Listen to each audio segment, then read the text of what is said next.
do it better than anybody else because we've been doing it for so long. There's a barbecue competition in Overland Park, but it's not your everyday run-of-the-mill barbecue. Barbecue is, of course, a Kansas City tradition, prepared differently than any other region in the country. But one local barbecue competition is taking the way KC prepares barbecue to a different level. Fox 4's Monica Evans spent the day at a Kosher Q in Overland Park and tells us why this barbecue competition is different from the rest. There are plenty of barbecue restaurants all over Kansas City, but if you're kosher, the Jewish dietary standards prohibit you from eating at those restaurants. However, people at this barbecue competition can enjoy more than just the smell. They can eat, too.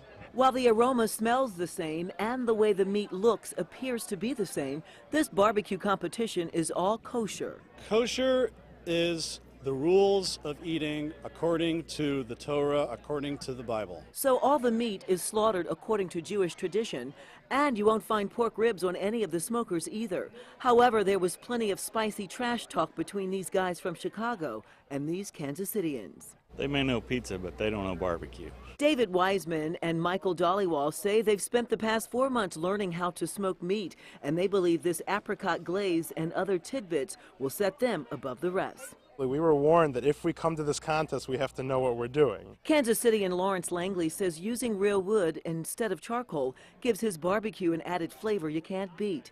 Langley says he's ready to smoke the competitors because they're no threat. The only challenge he says he faced is using these 2 small smokers given to everyone in the competition. The little barbecue pits that they gave us are not what you would typically see in a barbecue contest. I'm thinking, how do you get beef ribs on there?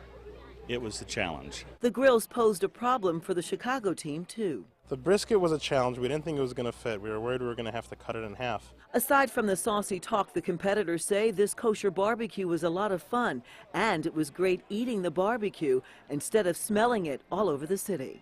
Organizers are hoping this kosher barbecue will become a new Kansas City tradition.